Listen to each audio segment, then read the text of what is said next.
ਓਸ਼ੋ ਦੀ ਵਿਆਖਿਆ ਜਪਜੀ ਸਾਹਿਬ ਦੀ। ਉੱਚੇ ਉੱਪਰ ਉੱਚਾ ਨਾਉ, ਉਹਦੀ ਮਹਿਮਾ ਦਾ ਕੋਈ ਅੰਤ ਨਹੀਂ। ਜੋ ਵੀ ਅਸੀਂ ਕਹੀਏ ਉਹ ਥੋੜ੍ਹਾ ਹੈ, ਜੋ ਵੀ ਅਸੀਂ ਕਹੀਏ ਉਸ ਤੋਂ ਸਾਡੀ ਅਸਮਰਥਤਾ ਦਾ ਪਤਾ ਲੱਗਦਾ ਹੈ। ਰਵਿੰਦਰਨਾਥ ਮਰਨ ਸ਼ਈਆ 'ਤੇ ਸੀ। ਇੱਕ ਪੁਰਾਣੇ ਮਿੱਤਰ ਨੇ ਉਹਨਾਂ ਨੂੰ ਕਿਹਾ, ਤੁਸੀਂ ਤਾਂ ਖੁਸ਼ੀ ਭਾਵ ਨਾਲ ਵਿਦਾ ਹੋ ਸਕਦੇ ਹੋ, ਕਿਉਂਕਿ ਜੋ ਕਰਨਾ ਸੀ ਤੁਸੀਂ ਕਰ ਲਿਆ। ਖੂਬ ਸਨਮਾਨ ਪਾਇਆ, ਗੀਤ ਲਿਖੇ, ਸਾਰੇ ਜਗਤ 'ਚ ਪ੍ਰਸਿੱਧੀ ਪਾਈ, ਮਹਾਕਵੀ ਦੀ ਤਰ੍ਹਾਂ ਲੱਖਾਂ ਲੋਕਾਂ ਨੇ ਪੂਜਿਆ। ਤੁਸੀਂ ਤਾਂ ਨਿਸ਼ਚਿੰਤ ਮਨ ਨਾਲ ਜਾ ਸਕਦੇ ਹੋ, ਕੁਝ ਅਧੂਰਾ ਨਹੀਂ ਛੱਡਿਆ। ਰਵਿੰਦਰਨਾਥ ਨੇ ਅੱਖਾਂ ਖੋਲ੍ਹੀਆਂ ਤੇ ਉਹਨਾਂ ਨੇ ਕਿਹਾ, ਅਜਿਹੀ ਗੱਲ ਨਾ ਕਹੋ, ਕਿਉਂਕਿ ਮੈਂ ਤਾਂ ਪਰਮਾਤਮਾ ਅੱਗੇ ਹੀ ਪ੍ਰਾਰਥਨਾ ਕਰ ਰਿਹਾ ਸੀ ਕਿ ਜੋ ਮੈਂ ਗਾਉਣਾ ਚਾਹੁੰਦਾ ਸੀ ਉਹ ਤਾਂ ਅਜੇ ਤੱਕ ਗਾ ਨਹੀਂ ਸਕਿਆ, ਜੋ ਕਹਿਣਾ ਚਾਹੁੰਦਾ ਸੀ ਉਹ ਤਾਂ ਅਜੇ ਤੱਕ ਕਿਹਾ ਨਹੀਂ। ਹੁਣ ਤੱਕ ਤਾਂ ਕੇਵਲ ਸਾਜ਼ ਬਿਠਾਉਣ 'ਚ ਹੀ ਸਮਾਂ ਬੀਤ ਗਿਆ। ਅਜੇ ਤੇਰੀ ਮਹਿਮਾ ਦਾ ਗਾਣ ਸ਼ੁਰੂ ਕਿੱਥੇ ਹੋਇਆ ਸੀ ਤੇ ਵਿਦਾ ਹੋਣ ਦੀ ਘੜੀ ਆ ਗਈ। ਰਵਿੰਦਰਨਾਥ ਨੇ 6000 ਗੀਤ ਲਿਖੇ। ਰਵਿੰਦਰਨਾਥ ਦੇ ਸਾਰੇ ਗੀਤ ਹੀ ਪਰਮਾਤਮਾ ਦੀ ਮਹਿਮਾ ਦੇ ਗੀਤ ਹਨ। ਫਿਰ ਵੀ ਰਵਿੰਦਰਨਾਥ ਕਹਿੰਦੇ ਹਨ ਕਿ ਅਜੇ ਸਾਜ਼ ਹੀ ਬਿਠਾ ਪਾਇਆ ਸੀ, ਅਜੇ ਸੰਗੀਤ ਸ਼ੁਰੂ ਕਿੱਥੇ ਹੋਇਆ ਸੀ ਤੇ ਜਾਣ ਦੀ ਵੇਲਾ ਆ ਗਈ। ਇਹੀ ਨਾਨਕ ਕਹਿੰਦੇ ਆ, ਇਹੀ ਸਾਰੇ ਰਿਸ਼ੀਆਂ ਦਾ ਅਨੁਭਵ ਹੈ। ਜੋ ਵੀ ਅਸੀਂ ਕਹੀਏ ਉਸ ਸਾਜ਼ ਦਾ ਬਿਠਾਉਣਾ ਹੀ ਸਿੱਧ ਹੁੰਦਾ ਹੈ। ਉਹਦਾ ਗੀਤ ਗਾਇਆ ਹੀ ਨਹੀਂ ਜਾ ਸਕਦਾ। ਕੌਣ ਗਾਏਗਾ ਉਹਦਾ ਗੀਤ? ਅਸੀਂ ਇਸ ਛੋਟੇ ਜਿਹੇ ਵਿਅਕਤਿਤਵ ਵਿੱਚ ਕਿਵੇਂ ਉਸ ਵਿਰਾਟ ਨੂੰ ਸਮੋ ਸਕਾਂਗੇ? ਮੁੱਠੀ 'ਚ ਆਕਾਸ਼ ਬੰਨ੍ਹਣ ਦੀ ਕੋਸ਼ਿਸ਼ ਕਿਵੇਂ ਪੂਰੀ ਹੋਏਗੀ? ਸਾਡੇ ਸਾਰੇ ਯਤਨ ਵਿਅਰਥ ਹੋ ਜਾਂਦੇ ਹਨ। ਸਭ ਕਰਕੇ ਹੀ ਸਿਰਫ ਸਾਨੂੰ ਆਪਣੀ ਅਸਮਰਥਤਾ ਦਾ ਪਤਾ ਲੱਗਦਾ ਹੈ। ਪਰ ਉਹੀ ਪਤਾ ਲੱਗ ਜਾਏ ਤਾਂ ਸਮਝ ਦਾ ਜਨਮ ਹੋਇਆ। ਇਹ ਖਿਆਲ 'ਚ ਆ ਜਾਏ ਕਿ ਮੈਂ ਬਹੁਤ ਛੋਟਾ ਤਾਂ ਉਹਦੇ ਵੱਡਾ ਹੋਣ ਦਾ ਖਿਆਲ ਪੈਦਾ ਹੋਏਗਾ। ਨਾ ਸਮਝਾਂ ਨੂੰ ਲੱਗਦਾ ਕਿ ਅਸੀਂ ਕਾਫੀ ਵੱਡੇ ਹਾਂ, ਸਮਝਦਾਰਾਂ ਨੂੰ ਲੱਗਦਾ ਅਸੀਂ ਬਹੁਤ ਛੋਟੇ ਹਾਂ। ਜਿਵੇਂ ਜਿਵੇਂ ਸਮਝ ਵੱਧਦੀ ਹੈ ਤਿਵੇਂ ਅਸੀਂ ਛੋਟੇ ਹੁੰਦੇ ਜਾਂਦੇ ਹਾਂ। ਜਿਵੇਂ ਅਸੀਂ ਛੋਟੇ ਹੁੰਦੇ ਜਾਂਦੇ ਹਾਂ ਉਹਦਾ ਵਿਰਾਟ ਪ੍ਰਗਟ ਹੁੰਦਾ ਹੈ। ਇੱਕ ਅਜਿਹੀ ਘੜੀ ਵੀ ਆਉਂਦੀ ਹੈ ਇਸ ਭਾਲ ਵਿੱਚ ਜਦ ਕਿ ਤੁਸੀਂ ਬਿਲਕੁਲ ਹੀ ਗੁਆਚ ਜਾਂਦੇ ਹੋ, ਉਹੀ ਬਾਕੀ ਰਹਿ ਜਾਂਦਾ ਹੈ। ਕਹਿਣ ਵਾਲਾ ਗੁਆਚ ਜਾਂਦਾ ਹੈ, ਕਹੇਗਾ ਕੀ? ਸਿਰਫ ਉਹੀ ਰਹਿ ਜਾਂਦਾ ਹੈ। ਉਹਦੀ ਮਹਿਮਾ, ਉਹਦਾ ਅਨੰਤ ਨਾਦ ਦੇਖਣ ਵਾਲਾ ਖੋ ਜਾਂਦਾ ਹੈ, ਕੇਵਲ ਨਜ਼ਾਰਾ ਰਹਿ ਜਾਂਦਾ ਹੈ। ਤੁਸੀਂ ਤਾਂ ਮਿਟ ਹੀ ਜਾਂਦੇ ਹੋ। ਉਹਦੀ ਖਬਰ ਕੌਣ ਦੇਵੇਗਾ? ਕੌਣ ਉਹਦੇ ਸੰਬੰਧ 'ਚ ਕੁਝ ਕਹੇਗਾ? ਇਸ ਲਈ ਜੋ ਵੀ ਆਦਮੀ ਨੇ ਕਿਹਾ ਉਹ ਸਾਰੀ ਚਰਚਾ ਅਸਮਰਥਤਾ ਦੀ ਚਰਚਾ ਹੈ, ਲਾਚਾਰ ਅਵਸਥਾ ਦੀ, ਹੈਲਪਲੈਸਨੈਸ ਦੀ। ਜਿਵੇਂ ਕਿ ਬਹੁਤ ਵੱਡੀ ਘਟਨਾ ਦੇ ਨੇੜੇ ਆ ਕੇ ਅਵਾਕ ਹੋ ਜਾਂਦਾ, ਐਵੇਂ ਹੀ ਪਰਮਾਤਮਾ ਦੇ ਨੇੜੇ ਆ ਕੇ ਕੋਈ ਮਨੁੱਖ ਅਵਾਕ ਹੋ ਜਾਂਦਾ। ਉਸੇ ਅਵਾਕ ਦਾ ਅਰਥ ਹੈ ਜਿੱਥੇ ਬਾਣੀ ਗੁਆਚ ਜਾਂਦੀ ਹੈ, ਜਿੱਥੇ ਬੋਲਣਾ ਨਹੀਂ ਹੁੰਦਾ। ਹੱਥ ਪ੍ਰਤ ਅਵਾਕ ਬਾਣੀ ਰੁੰਦ ਸਵਾਸ ਤੱਕ ਠਹਿਰ ਜਾਂਦੀ ਹੈ। ਉਹਨੂੰ ਜਾਣਨ ਦੀ ਘੜੀ 'ਚ ਤੁਸੀਂ ਬਿਲਕੁਲ ਹੀ ਰੁਕ ਜਾਂਦੇ ਹੋ। ਨਾ ਵਿਚਾਰਾਂ ਦੀ ਗਤੀ ਹੁੰਦੀ ਹੈ, ਨਾ ਸਵਾਸ ਦੀ ਗਤੀ ਹੁੰਦੀ ਹੈ। ਹਿਰਦਾ ਵੀ ਨਹੀਂ ਧੜਕਦਾ, ਕਿਉਂਕਿ ਉਨੀ ਧੜਕਣ ਵੀ ਭੁੱਲਣਾ ਹੋ ਜਾਏਗੀ, ਉਹਨਾਂ ਕੰਪਨ ਵੀ ਵਿਛੜਨਾ ਹੋ ਜਾਏਗਾ। ਉਸ ਅਵਾਕ ਪਲ 'ਚ ਨਾਨਕ ਨੇ ਵਚਨ ਕਹੇ ਹਨ। ਇਹ ਵਚਨ ਕਿਸੇ ਨੂੰ ਸਮਝਾਉਣ ਲਈ ਨਹੀਂ, ਆਪਣੀ ਵਿਅਥਾ ਨੂੰ ਪ੍ਰਗਟ ਕਰਨ ਲਈ ਕਹੇ ਹੈ। ਨਾਨਕ ਕਹਿੰਦੇ, ਅੰਤ ਨਹੀਂ ਉਹਦੇ ਗੁਣਾਂ ਦਾ, ਨਾ ਉਹਦੇ ਕਥਨ ਦਾ ਅੰਤ ਹੈ।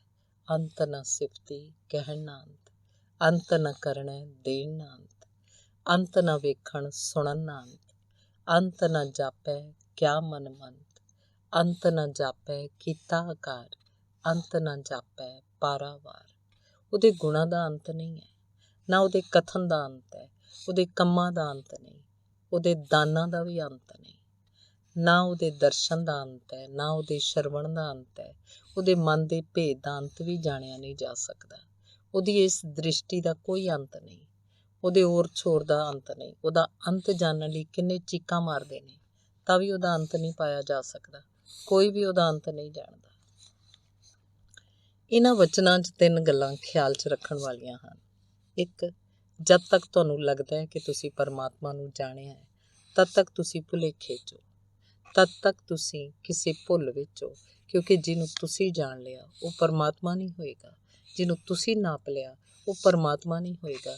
ਜਿਹਦੀ ਥਾਂ ਤੁਸੀਂ ਪਾ ਲਈ ਉਹ ਪਰਮਾਤਮਾ ਨਹੀਂ ਹੋਏਗਾ।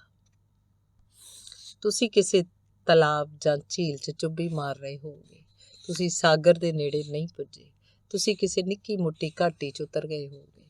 ਤੁਸੀਂ ਉਹਦੀ ਅੰਤਹੀਣ ਖੱਡ ਨੂੰ ਨਹੀਂ ਜਾਣਿਆ। ਜਿੱਥੇ ਡਿੱਗਣਾ ਸ਼ੁਰੂ ਹੁੰਦਾ ਹੈ ਤਾਂ ਅੰਤ ਨਹੀਂ ਆਉਂਦਾ।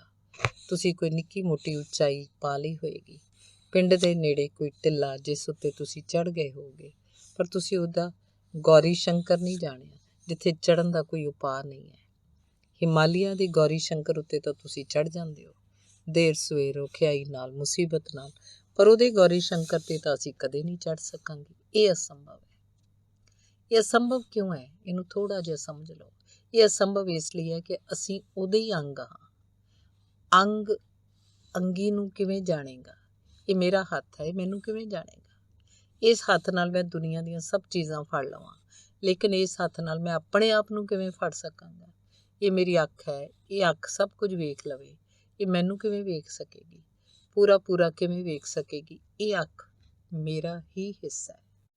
ਅੰਸ਼ ਕਦੇ ਅੰਸ਼ੀ ਨੂੰ ਨਹੀਂ ਜਾਣ ਸਕਦਾ। ਝਲਕਾਂ ਮਿਲਣਗੀਆਂ, ਪਰ ਪੂਰਨਤਾ ਕਦੇ ਨਹੀਂ ਹੋਏਗੀ। ਅਸੀਂ ਇਸ ਵਿਰਾਟ ਦੇ ਅੰਸ਼ ਹਾਂ, ਇਸ ਲਈ ਔਖਿਆਈ ਹੈ। ਜੇਕਰ ਅਸੀਂ ਪਰਮਾਤਮਾ ਤੋਂ ਵੱਖਰੇ ਹੁੰਦੇ ਤਾਂ ਅਸੀਂ ਉਹਨੂੰ ਜਾਣ ਲੈਂਦੇ। ਅਸੀਂ ਜੇਕਰ ਭਿੰਨ ਹੁੰਦੇ ਤਾਂ ਅਸੀਂ ਉਹਨੂੰ ਫੜ ਲੈਂਦੇ। ਅਸੀਂ ਜੇਕਰ ਅਲੱਗ ਹੁੰਦੇ ਤਾਂ ਅਸੀਂ ਉਹਦੇ ਚਾਰੇ ਪਾਸੇ ਚੱਕਰ ਲਾ ਕੇ ਪਰਿਕਰਮਾ ਕਰ ਲੈਂਦੇ। ਪਰ ਅਸੀਂ ਉਹਦੇ ਹਿੱਸੇ ਹਾਂ, ਉਸੇ ਦੀ ਹੀ ਧੜਕਣ ਹਾਂ, ਅਸੀਂ ਉਸੇ ਦੀ ਹੀ ਸਵਾਸ ਹਾਂ। ਕਿਵੇਂ ਉਹਦਾ ਚੱਕਰ ਲਾਈਏ, ਕਿਵੇਂ ਉਹਦੀ ਪਰਿਕਰਮਾ ਕਰੀਏ, ਕਿਵੇਂ ਉਹਨੂੰ ਫੜੀਏ? ਉਸ ਵਿਰਾਟ 'ਚ ਮਨੁੱਖ ਇੱਕ ਕਣ ਹੈ, ਇੱਕ ਬੂੰਦ ਹੈ ਉਸ ਸਾਗਰ 'ਚ। ਤਾਂ ਇਹ ਨਿੱਕੀ ਜਿਹੀ ਬੂੰਦ ਕਿਵੇਂ ਸਾਗਰ ਨੂੰ ਫੜ ਲਵੇ? ਇਹ ਨਿੱਕੀ ਜਿਹੀ ਬੂੰਦ ਕਿਵੇਂ ਪੂਰੇ ਸਾਗਰ ਨੂੰ ਜਾਣ ਲਵੇ? ਬਹੁਤ ਮਜ਼ੇ ਦੀ ਗੱਲ ਹੈ। ਇਹ ਬੂੰਦ ਸਾਗਰ ਵਿੱਚ ਹੈ, ਇਹ ਬੂੰਦ ਸਾਗਰ ਹੀ ਹੈ। ਸੋ ਇੱਕ ਅਰਥ ਵਿੱਚ ਤਾਂ ਸਾਗਰ ਨੂੰ ਜਾਣਦੀ ਹੈ, ਬਹੁਤ ਡੂੰਘੇ ਅਰਥ ਵਿੱਚ ਸਾਗਰ ਨੂੰ ਜਾਣਦੀ ਹੈ, ਕਿਉਂਕਿ ਸਾਗਰ ਇਹਦੇ ਨਾਲੋਂ ਵੱਖਰਾ ਨਹੀਂ ਹੈ। ਫਿਰ ਵੀ ਇੱਕ ਅਰਥ ਵਿੱਚ ਸਾਗਰ ਨੂੰ ਨਹੀਂ ਜਾਣ ਸਕਦੀ, ਕਿਉਂਕਿ ਸਾਗਰ ਅਭਿੰਨ ਹੈ। ਇਹ ਧਾਰਮਿਕ ਜੀਵਨ ਦਾ ਸਭ ਤੋਂ ਵੱਡਾ ਪੈਰਾਡਾਕਸ ਹੈ, ਸਭ ਤੋਂ ਵੱਡਾ ਵਿਰੋਧਾਭਾਸ ਹੈ। ਪਰਮਾਤਮਾ ਨੂੰ ਅਸੀਂ ਜਾਣਦੇ ਵੀ ਹਾਂ ਇੱਕ ਅਰਥ ਵਿੱਚ, ਕਿਉਂਕਿ ਕਿਵੇਂ ਅਸੀਂ ਬਿਨਾਂ ਜਾਣੇ ਰਹਾਂਗੇ? ਉਹ ਸਾਡੇ ਵਿੱਚ ਧੜਕਦਾ ਹੈ, ਅਸੀਂ ਉਹਦੇ ਵਿੱਚ ਧੜਕਦੇ ਹਾਂ, ਅਸੀਂ ਉਸ ਕੋਲੋਂ ਦੂਰ ਨਹੀਂ ਹਾਂ, ਇੰਚ ਭਰ ਦਾ ਫਾਸਲਾ ਨਹੀਂ ਹੈ। ਇਸੇ ਲਈ ਅਸੀਂ ਇੱਕ ਅਰਥ ਵਿੱਚ ਉਹਨੂੰ ਜਾਣਦੇ ਵੀ ਹਾਂ, ਪਛਾਣਦੇ ਵੀ ਹਾਂ ਚੰਗੀ ਤਰ੍ਹਾਂ, ਫਿਰ ਵੀ ਬਿਲਕੁਲ ਨਹੀਂ ਜਾਣਦੇ, ਕਿਉਂਕਿ ਅਸੀਂ ਤਾਂ ਅੰਸ਼ ਹਾਂ। ਅੰਸ਼ ਪੂਰਨ ਨੂੰ ਕਿਵੇਂ ਜਾਣ ਸਕੇਗਾ? ਅਸੀਂ ਉਹਦੇ ਵਿੱਚ ਡੁੱਬਦੇ ਹਾਂ, ਤੈਰਦੇ ਹਾਂ, ਅਸੀਂ ਉਹਦੇ ਵਿੱਚ ਰਹਿ ਕੇ ਕਦੇ ਉਸ ਦਾ ਵਿਸਮਰਨ ਵੀ ਕਰਦੇ ਹਾਂ, ਕਦੇ ਉਹਦਾ ਸਮਰਨ ਵੀ ਕਰਦੇ ਹਾਂ। ਕਦੇ ਅਸੀਂ ਕੋਲ ਲੱਗਦੇ ਹਾਂ, ਕਦੇ ਅਸੀਂ ਦੂਰ ਲੱਗਦੇ ਹਾਂ। ਕਦੇ ਕਈ ਸਪਸ਼ਟਤਾ ਦੀਆਂ ਘੜੀਆਂ 'ਚ ਅਜਿਹਾ ਲੱਗਦਾ ਹੈ ਜਾਣ ਲਿਆ, ਹਿਰਦਾ ਪੂਰਨ ਹੋ ਜਾਂਦਾ ਹੈ, ਪਛਾਣ ਲਿਆ, ਰੈਕੋਗਨੀਸ਼ਨ ਹੋ ਗਈ, ਆ ਗਈ ਪ੍ਰਗਿਆ, ਬੋਧ ਹੋਇਆ, ਫਿਰ ਬੋਧ ਗਵਾਚ ਜਾਂਦਾ ਹੈ, ਫਿਰ ਹਨੇਰਾ ਘੁੱਪ ਹੋ ਜਾਂਦਾ ਹੈ, ਫਿਰ ਅਸੀਂ ਡਾਵਾਂ ਡੋਲ ਹੋਣ ਲੱਗਦੇ ਹਾਂ। ਲੇਕਿਨ ਜਾਣਨ ਤੇ ਨਾ ਜਾਣਨ ਦੇ ਵਿਚਕਾਰਲਾ ਇਹ ਜਿਹੜਾ ਪਲ ਹੈ, ਇਹੀ ਧਾਰਮਿਕ ਮਨੁੱਖ ਦੀ ਸਥਿਤੀ ਹੈ। ਬੁੱਧ ਕੋਲੋਂ ਕੋਈ ਪਰਮਾਤਮਾ ਦੇ ਸੰਬੰਧ 'ਚ ਪੁੱਛਦਾ ਹੈ ਤਾਂ ਉਹ ਚੁੱਪ ਰਹਿ ਜਾਂਦੇ ਹੈ। ਕੀ ਕਹਿਣ ਉਹਦੇ ਸੰਬੰਧ 'ਚ? ਵਿਰੋਧਾਭਾਸ ਕਹੇ ਨਹੀਂ ਜਾ ਸਕਦੇ। ਕੇਵਲ ਬੁੱਧ ਕਹਿਣ ਮੈਂ ਜਾਣਦਾ ਤਾਂ ਭੁੱਲ ਹੋ ਗਈ, ਕਿਉਂਕਿ ਕੌਣ ਕਹਿ ਸਕਦਾ ਹੈ ਕਿ ਜਾਣਦੇ ਹਾਂ? ਬੁੱਧ ਜੇਕਰ ਕਹਿਣ ਕਿ ਨਹੀਂ ਜਾਣਦਾ ਤਾਂ ਵੀ ਗਲਤ ਗੱਲ ਹੈ, ਕਿਉਂਕਿ ਜਾਣਦੇ ਹੈ। ਇੱਕ ਦਿਨ ਸਵੇਰੇ ਇੱਕ ਪੰਡਤ ਨੇ ਬੁੱਧ ਨੂੰ ਪੁੱਛਿਆ, ਬਸ ਚੁੱਪ ਰਹੋ। ਉਹ ਚਲਾ ਗਿਆ। ਆਨੰਦ ਨੇ ਬੁੱਧ ਨੂੰ ਕਿਹਾ ਵੀ ਤੁਸੀਂ ਕੁਝ ਤਾਂ ਬੋਲਦੇ। ਉਹ ਬਹੁਤ ਵੱਡਾ ਪੰਡਤ ਹੈ, ਉਹ ਬਹੁਤ ਜਾਣਕਾਰ ਹੈ, ਕਾਬਲ ਅਧਿਕਾਰੀ ਆਦਮੀ ਸੀ, ਤੁਹਾਨੂੰ ਉਹਨੂੰ ਕੁਝ ਕਹਿਣਾ ਚਾਹੀਦਾ ਸੀ, ਪਰ ਬੁੱਧ ਨੇ ਕਿਹਾ ਕਿਉਂਕਿ ਉਹ ਅਧਿਕਾਰੀ ਸੀ ਇਸ ਲਈ ਬੋਲਣਾ ਹੋਰ ਮੁਸ਼ਕਿਲ ਹੋ ਗਿਆ। ਜੇਕਰ ਮੈਂ ਕਹਾਂ ਹੈ ਤਾਂ ਗਲਤ ਹੈ, ਕਿਉਂਕਿ ਜਦ ਤੱਕ ਪੂਰਾ ਨਾ ਜਾਣ ਲਿਆ ਜਾਏ ਕਿਸ ਤਰ੍ਹਾਂ ਕਹੋ ਕਿ ਹੈ? ਕਿਸ ਤਰ੍ਹਾਂ ਕਿਹਾ ਜਾਏ ਕਿ ਮੈਂ ਜਾਣ ਲਿਆ? ਕੌਣ ਕਹੇ ਕਿ ਮੈਂ ਜਾਣ ਲਿਆ? ਸਭ ਦਾਅਵੇ ਹੰਕਾਰ ਦੇ ਹਨ, ਤੇ ਹੰਕਾਰ ਤਾਂ ਉਹਨੂੰ ਕਦੇ ਵੀ ਨਹੀਂ ਜਾਣ ਸਕਦਾ। ਜੇਕਰ ਮੈਂ ਕਹਾਂ ਕਿ ਨਹੀਂ ਹੈ ਜਾਂ ਕਹਾਂ ਕਿ ਮੈਂ ਨਹੀਂ ਜਾਣਿਆ ਤਾਂ ਵੀ ਗਲਤ ਹੈ, ਕਿਉਂਕਿ ਮੈਂ ਜਾਣਦਾ। ਉਹ ਆਦਮੀ ਕਾਬਲ ਸੀ, ਸਮਝਦਾਰ ਸੀ, ਇਸ ਲਈ ਚੁੱਪ ਰਹਿ ਜਾਣਾ ਪਿਆ, ਤੇ ਉਹ ਆਦਮੀ ਮੇਰੀ ਚੁੱਪ ਦਾ ਅਰਥ ਸਮਝਿਆ, ਕਿਉਂਕਿ ਉਹ ਆਦਮੀ ਝੁੱਕ ਕੇ ਪ੍ਰਣਾਮ ਕਰਕੇ ਗਿਆ। ਤਦ ਆਨੰਦ ਨੂੰ ਖਿਆਲ ਆਇਆ ਕਿ ਉਹ ਆਦਮੀ ਬਹੁਤ ਝੁੱਕ ਕੇ ਇਹੋ ਭਾਵ ਨਾਲ ਪ੍ਰਣਾਮ ਕਰਕੇ ਗਿਆ। ਆਨੰਦ ਨੇ ਪੁੱਛਿਆ ਕਿ ਹੈਰਾਨੀ ਵਾਲੀ ਗੱਲ ਹੈ, ਇਹ ਮੇਰੇ ਖਿਆਲ 'ਚ ਨਹੀਂ ਆਇਆ ਕਿ ਉਹ ਸਮਝ ਗਿਆ। ਬੁੱਧ ਨੇ ਕਿਹਾ ਕਿ ਘੋੜੇ 3 ਤਰ੍ਹਾਂ ਦੇ ਹੁੰਦੇ ਆ। ਇੱਕ, ਤੁਸੀਂ ਉਹਨਾਂ ਨੂੰ ਮਾਰੋ ਤਦ ਹੀ ਉਹ ਇੰਚ ਕਰਕੇ ਸਰਕਣਗੇ। ਦੂਜੇ, ਉਹਨਾਂ ਨੂੰ ਮਾਰਨ ਦੀ ਉਨੀ ਜ਼ਰੂਰਤ ਨਹੀਂ, ਝਿੜਕਣਾ ਕਾਫੀ ਹੈ। ਤੀਜੇ, ਉਹਨਾਂ ਨੂੰ ਝਿੜਕਣ ਦੀ ਵੀ ਜ਼ਰੂਰਤ ਨਹੀਂ ਹੈ, ਛਾਂਟਾ ਵਿਖਾਉਣ ਦੀ ਵੀ ਜ਼ਰੂਰਤ ਨਹੀਂ ਹੈ, ਛਾਂਟੇ ਦੀ ਛਾਂ ਹੀ ਕਾਫੀ ਹੈ। Shadow of the whip. ਇਹ ਤੀਜੀ ਤਰ੍ਹਾਂ ਦਾ ਘੋੜਾ ਹੈ। ਇਹਨੂੰ ਮਾਰਨ ਦੀ ਜ਼ਰੂਰਤ ਨਹੀਂ ਸੀ, ਨਾ ਝਿੜਕੀ ਦੇਣ ਦੀ ਜ਼ਰੂਰਤ ਹੋਈ। ਇਹਨੂੰ ਸਿਰਫ ਛਾਂ ਦਿੱਤੀ ਛਾਂਟੇ ਦੀ, ਉਹ ਸਮਝ ਗਿਆ, ਯਾਤਰਾ ਲਈ ਨਿਕਲ ਗਿਆ। ਸ਼ਬਦ ਤਾਂ ਛਾਂਟਾ ਹਨ, ਮੌਨ ਛਾਂ ਹੈ। ਸ਼ਬਦ ਦੀ ਜ਼ਰੂਰਤ ਪੈਂਦੀ ਹੈ ਕਿਉਂਕਿ ਉਹ ਘੋੜਾ ਕੋਲ ਨਹੀਂ ਜਿਹੜਾ ਛਾਂਟੇ ਦੀ ਛਾਂ ਵੇਖਦੇ ਹੀ ਯਾਤਰਾ 'ਤੇ ਨਿਕਲ ਜਾਏ। ਬੁੱਧ ਨੇ ਕਿਹਾ ਕਿ ਇਹ ਆਦਮੀ ਸਮਝ ਗਿਆ, ਇਹੀ ਤਾਂ ਸਥਿਤੀ ਹੈ। ਜਿਹੜਾ ਜਾਣ ਲੈਂਦਾ ਉਹ ਕਹਿ ਨਹੀਂ ਸਕਦਾ ਕਿ ਮੈਂ ਜਾਣਦਾ, ਇਹ ਵੀ ਨਹੀਂ ਕਹਿ ਸਕਦਾ ਕਿ ਮੈਂ ਨਹੀਂ ਜਾਣਦਾ। ਦੋਵਾਂ ਦੇ ਦਰਮਿਆਨ 'ਚ ਇਹੋ ਜਿਹੀ ਘਟਨਾ ਵਾਪਰਦੀ ਹੈ। ਨਾਨਕ ਕਹਿੰਦੇ ਅੰਤ ਨਹੀਂ ਉਹਦਾ, ਜਿੰਨਾ ਕਹੋ ਥੋੜ੍ਹਾ ਹੈ। ਕਹਿੰਦੇ ਹੀ ਜਾਓ ਤੇ ਤੁਸੀਂ ਪਾਓਗੇ, ਉਹ ਤਾਂ ਸਦਾ ਬਾਕੀ ਹੈ। ਤੁਸੀਂ ਕੁਝ ਵੀ ਕਿਹਾ ਨਹੀਂ, ਕਥਨ ਹਮੇਸ਼ਾ ਅਧੂਰਾ ਹੈ। ਸਾਰੇ ਸ਼ਾਸਤਰ ਅਧੂਰੇ ਹੈ। ਕੋਈ ਪੂਰਾ ਸ਼ਾਸਤਰ ਧਰਤੀ 'ਤੇ ਨਹੀਂ ਹੈ, ਹੋ ਨਹੀਂ ਸਕਦਾ, ਕਿਉਂਕਿ ਪੂਰੇ ਸ਼ਾਸਤਰ ਦਾ ਅਰਥ ਹੀ ਹੋਏਗਾ ਜਿਹਨੇ ਪਰਮਾਤਮਾ ਨੂੰ ਪੂਰਾ ਕਹਿ ਦਿੱਤਾ। ਸਾਰੇ ਸ਼ਾਸਤਰ ਅਧੂਰੇ ਹੈ। ਸਾਰੇ ਸ਼ਾਸਤਰ ਉਹਨਾਂ ਘੋੜਿਆਂ ਲਈ ਹਨ ਜਿਹੜੇ ਛਾਂਟਿਆਂ ਦੀ ਛਾਂ ਨਹੀਂ ਸਮਝ ਸਕਦੇ। ਨਾ ਅੰਤ ਹੈ ਉਹਦੇ ਗੁਣਾਂ ਦਾ, ਨਾ ਉਹਦੇ ਕਥਨ ਦਾ ਅੰਤ ਹੈ, ਨਾ ਉਹਦੇ ਕੰਮਾਂ ਦਾ, ਨਾ ਉਹਦੇ ਦਾਨਾਂ ਦਾ।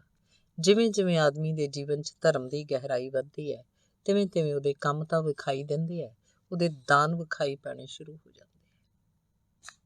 ਇਹ ਦੂਜੀ ਗੱਲ ਹੈ। ਕੰਮ ਤਾਂ ਚਾਰੇ ਪਾਸੇ ਫੈਲਿਆ ਹੋਇਆ ਹੈ, ਲੇਕਿਨ ਬਹੁਤੇ ਲੋਕਾਂ ਨੂੰ ਤਾਂ ਕੰਮ ਵੀ ਵਿਖਾਈ ਨਹੀਂ ਪੈਂਦਾ। ਉਹ ਕਹਿੰਦੇ ਆ ਕਿੱਥੇ ਹੈ ਪਰਮਾਤਮਾ? ਉਹ ਪੁੱਛਦੇ ਆ ਕੌਣ ਹੈ ਸ੍ਰਿਸ਼ਟਾ? ਸ੍ਰਿਸ਼ਟੀ ਨੂੰ ਵੇਖ ਕੇ ਵੀ ਉਹਨਾਂ ਨੂੰ ਇਸ਼ਾਰਾ ਨਹੀਂ ਮਿਲਦਾ। ਇਹ ਚਾਰੇ ਪਾਸੇ ਇੰਨਾ ਵਿਸਥਾਰ ਹੈ, ਉਹਨਾਂ ਨੂੰ ਵਿਖਾਈ ਨਹੀਂ ਦਿੰਦਾ। ਉਹ ਪੁੱਛਦੇ ਆ ਕਿਸ ਨੇ ਬਣਾਇਆ? ਕੌਣ ਹੈ ਬਣਾਉਣ ਵਾਲਾ? ਹੈ ਵੀ ਕੋਈ ਬਣਾਉਣ ਵਾਲਾ? ਇੰਨੇ ਵੱਡੇ ਵਿਰਾਟ ਕੰਮ ਦੇ ਜਾਲ ਦੇ ਪਿੱਛੇ ਉਹਨਾਂ ਨੂੰ ਕੋਈ ਹੱਥ ਵਿਖਾਈ ਨਹੀਂ ਦਿੰਦਾ। ਮਜ਼ੇ ਦੀ ਗੱਲ ਹੈ, ਇਹੀ ਉਹ ਲੋਕ ਹੈ ਜਿਹੜੇ ਦੂਜੀਆਂ ਦਿਸ਼ਾਵਾਂ 'ਚ ਅੰਨ੍ਹਿਆਂ ਵਾਂਗ ਮੰਨ ਲੈਂਦੇ।